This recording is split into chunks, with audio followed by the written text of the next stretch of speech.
Hi all, hope you are doing well. This is my lecture for week 13, session 2. And then let's continue chapter 7 and discuss entropy. So as a actually quick review, you learn different methods to calculate the delta S. For reservoir or for a process with, a constant temperature, you can simply write the delta S equals the Q over T. And then sometimes you have the table of properties for water and refrigerant. 134, you can find S2 and S1 from the reference tables, and then you can find the delta S. For incompressible fluids, incompressible substances such as incompressible fluids and solids, you can use the Gibbs equation. So if you use the Gibbs equation for liquid and solid, you can use this correlation to find the delta S. And then for ideal gases, we have actually two scenarios. For constant specific heat, you can use one of these two correlations to find the delta S. If you have the CV average temperature and volume, or specific volume, use the first equation. If you have the CP temperature and pressure, use the second one to calculate the delta S. So this is the first scenario for ideal gases. For ideal gases with variable specific heats, for air, you can use tables to find S naught, and then by using this equation, you can find the delta S. And then for some other ideal gases, nitrogen, oxygen, and the other ideal gases, you can use tables 11, A11 to A25. And then in these tables, you have the S bar, which is you have the S naught bar, which is the S entropy per moles Kelvin. So if you want to use this tables, you can find the S bar, delta S bar, and then you need to convert the delta S bar to delta S by using the molar mass. And then we discuss the isentropic process of ideal gases. So if you remember, guys, isentropic process are processes with constant S, meaning that the process is adiabatic and also reversible.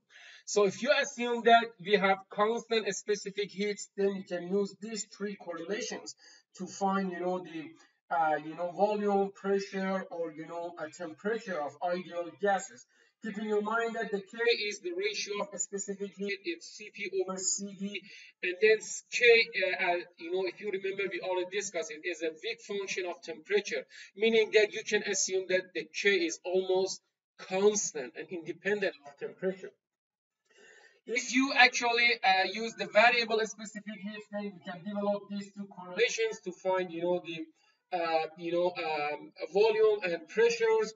And so in these two correlation, PR is relative pressure and mu R is relative specific volume. Keep in mind that you should use the absolute temperature. So let's go over this example to discuss, all these correlations, in more detail. Sorry. So in this example, so we have this air compressor, and then we know that this is the isentropic compressor, and then this actually compressor actually compress air from 15 psi to 200 psia.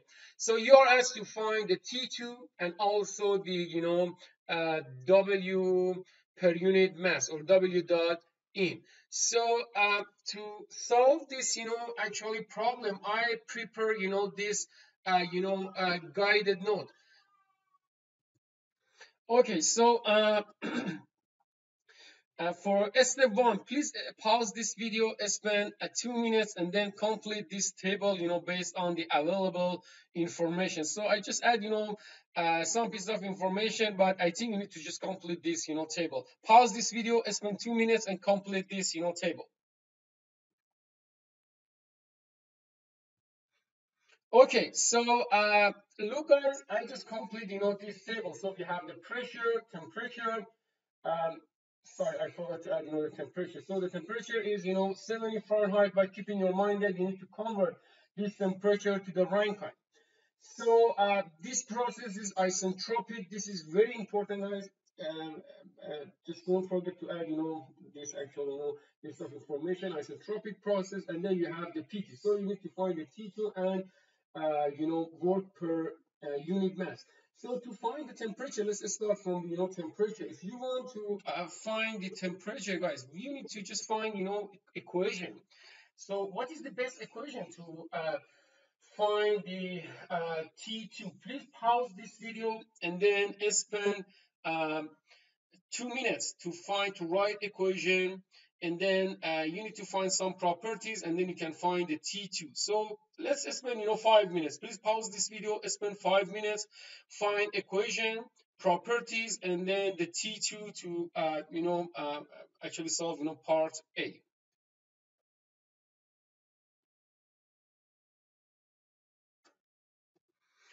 Okay, so look guys, to find the right equation to solve this problem, to find the T2. We know that this is the isentropic compressor. So for isentropic, for process involving isentropic ideal gases, we develop some correlations. These are all correlations that you learn to actually to relate temperature to volume, temperature to pressure, or pressure to volume for ideal gases. So based on this actually slide, you have two scenarios. You can assume constant specific heats or variable specific heats. Keep in your mind that the second method, this method is more actually accurate than the first one. So I try to actually I solve this problem by using both these two methods, and then we will compare the results. So for the first step, let's use the constant specific heats. Let's assume that we have constant specific heats, and then so we have the pressure P1, P2, you have the T1. So by using this equation, you can find the T2. However, you need to have K, specific heats. So if a specific heat ratio, if you use table A2EB, you can find K, which is 1.389, and then you can find the T2 by using this correlation. So this is part A. To solve part B, guys, let's go back to this, guided note. So to find the W dot in, you need to actually write equation, correct? Please pause this video and then solve actually part B. Write an equation to find the W, then find properties, and then eventually find the W dot in. Pause this video, spend 5 minutes, and then find the work per unit mass.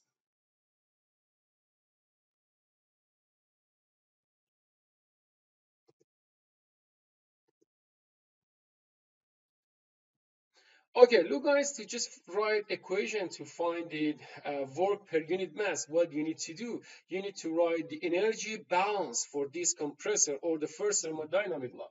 So the first thermodynamic law for a steady flow devices with one inlet and one exit is this equation, and then let's simplify this equation. So this is isentropic compressor. So for isentropic process, you know that process is adiabatic, meaning that Q net is 0, so you can cancel Q net. And then we discussed that for compressor you can cancel the kinetic energy changes and changes in potential energy. So this is the correlation. W dot in equals to the M dot H2 minus H1. We are looking for a work per unit mass, so we can divide both two sides by M dot, and then W equals to this is W, guys, not the W dot. It's not the power. This is energy. W in is H2 minus H1, because I divided both sides by the M dot. So this is the equation, guys. To solve actually this equation, we have two options, correct? You can assume it's constant specific heats or average specific heats, or you can find H2 and H1. In the previous section, we assumed that we have a constant specific heat. So let's use the first method. We assume we have a constant specific heat, and then we use the average specific heat, correct? So based on the average specific heat, Wn equals the Cp average T2 minus T1. So we determined T2 in the previous section. We have the T1. What do you need to do? You need to find the Cp average. To find the Cp average, you need to calculate the T average by having the T1 and T2. So if you find the T average and then the Cp average, you can substitute here to find the W, and the W in is 138 BTU per pound mass. So this is the results based on the first method. So let's use the second method. Oh, before that, guys, this is the TS diagram, correct? We just moved from the point A, point 1 to point 2, in actual, based on the isentropic process or constant entropy. For the second, method, if you assume that we have variable specific heats, for the variable specific heats, first we need to find the T2, correct? So based on those correlation for isentropic process with ideal gas and variable specific heats, you can use this correlation to find, the T2. How? We have the P1, we have the P2, and we have the T1. So by using the T1, we can find PR1 or relative pressure for, state 1 from the, reference table. This is table A17 in E for the air. And then we have the T1. You just need to convert it to the Rankine. And then based on this, table, so you have the relative pressure for 520, 540. So what you need to do, you need to do interpolation between 520 and 540, and then this is the PR1. Also, you can find the enthalpy. We will use enthalpy in the next, part. So this is the H1. You found both enthalpy and relative pressure from table A17, correct? Now, let's find the PR2 by using, this correlation. You have the P2, P1, you found the PR1, and then by using this equation, you can find the PR2. So the PR2 or relative pressure for the exit is 17.338. So what you need to do, you need to find this PR, in this table. So this PR is somewhere between these two actually values, correct? So what you need to do, you need to do interpolation to find, the temperature by using, this PR value. So from here, the T2 is 1098.24 Rankine. And then also you can find enthalpy for the exit, by interpolation. This is the enthalpy.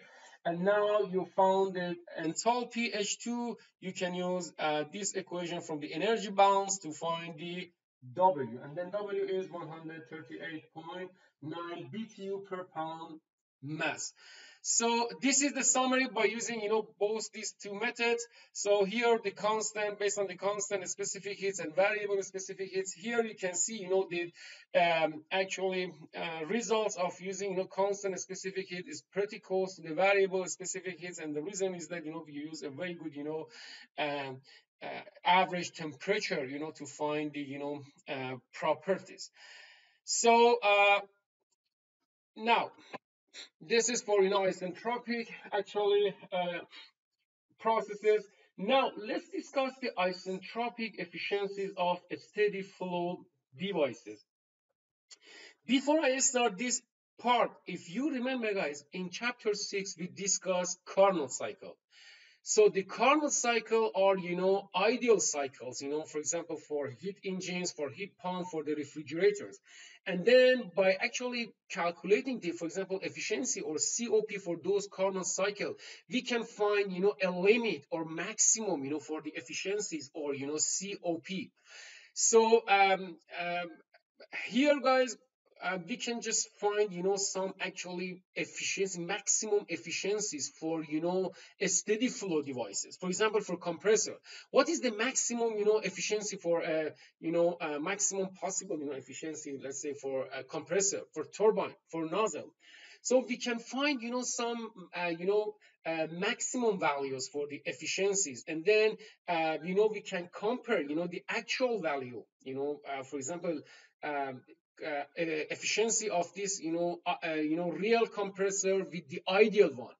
And then we can get some idea about the degree of degradation of energy, correct? The difference between the actual, for example, efficiency for a turbine and, the, ideal one, correct? So we prefer to approach to the ideal one to actually decrease, the amount of losses, because we pay, guys, for the losses.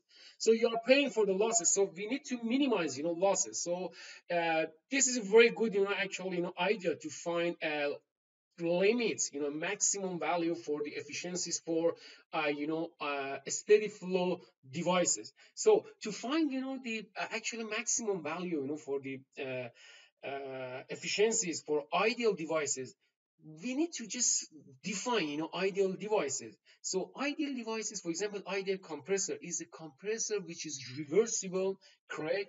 And also there is no heat transfer. Why there is no heat transfer? Because we pay, for the heat transfer. Actually, we are losing, energy as a, heat. When we have, heat exchange between, for example, compressor and surrounding. So we need to minimize it. So the ideal case is reversible process with no heat transfer.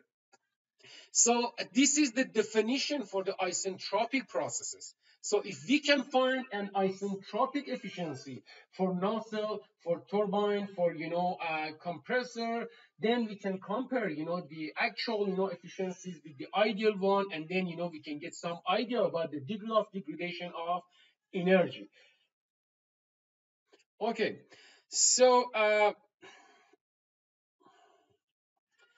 yeah, let's start with isentropic efficiency of turbine. So if this is the HS diagram, remember we defined the HS diagram is Muller diagram.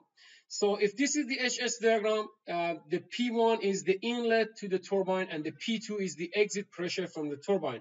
And you know that the P2 is lower than the P1.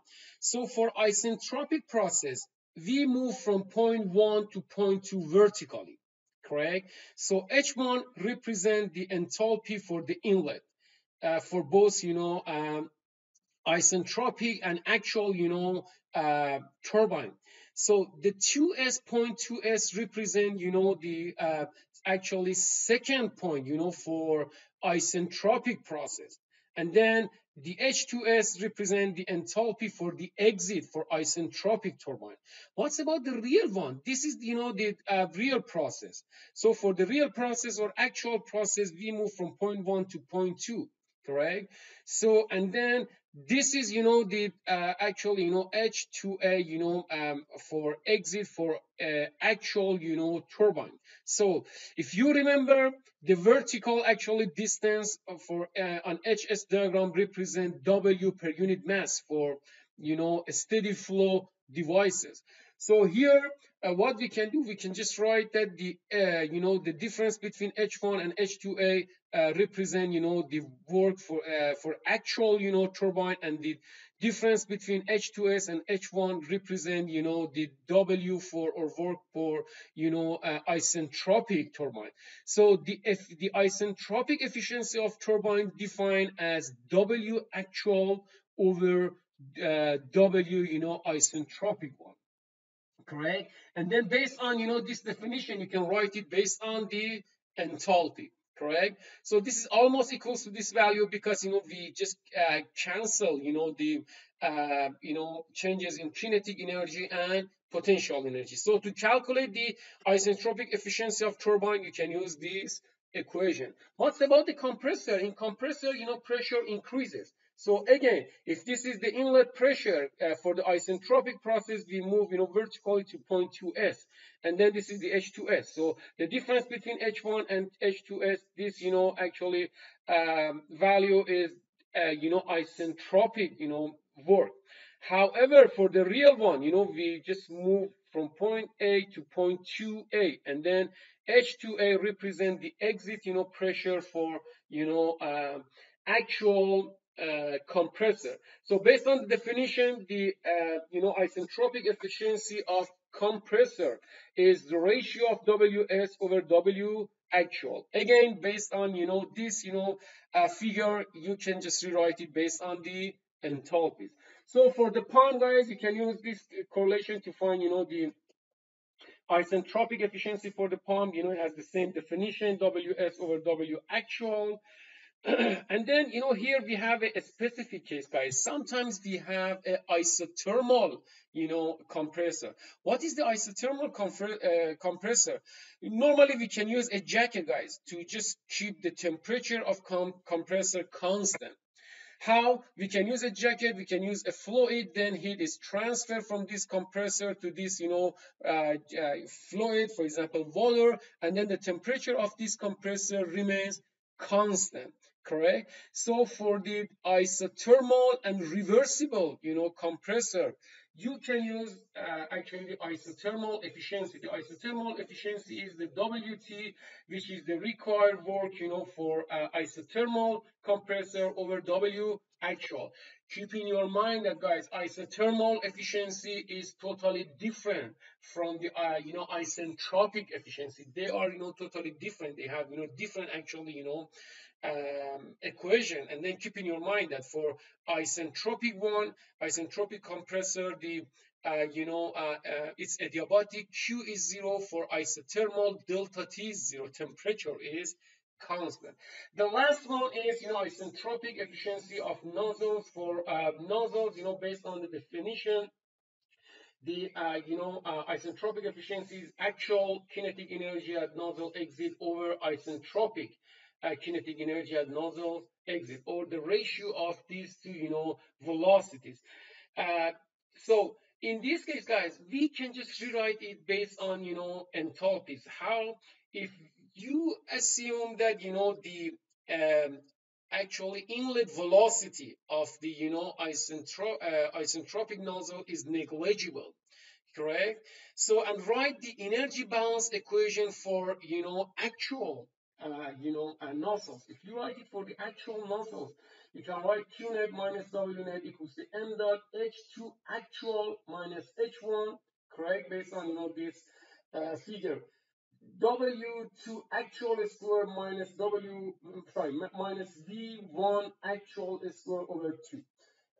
Plus 3Z2 minus Z1. So for isentropic, nozzles, Q is 0. There is no W, you can also cancel W. So here, for this case, we assume that the inlet velocity is negligible. You can cancel the inlet velocity. And, also you can cancel the changes in, potential energy.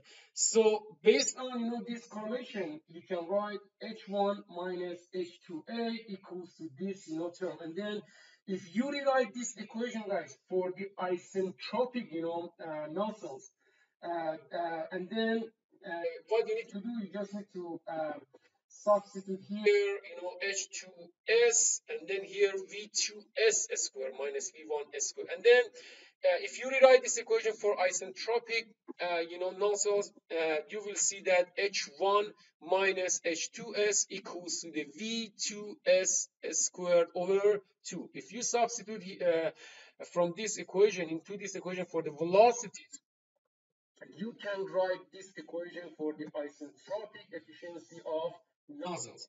What is the difference between these two equations? The difference is that you can use this equation, the second one. This is valid when the velocity in the inlet is negligible in comparison, with the velocity in the exit. However, you can use the first equation, this one, for all, cases, for all isentropic, nozzles. So again, this equation is valid for all isentropic nozzles. The second one, this one, is valid for isentropic nozzles when the velocity in the inlet is negligible. Thank you so much and have a great day.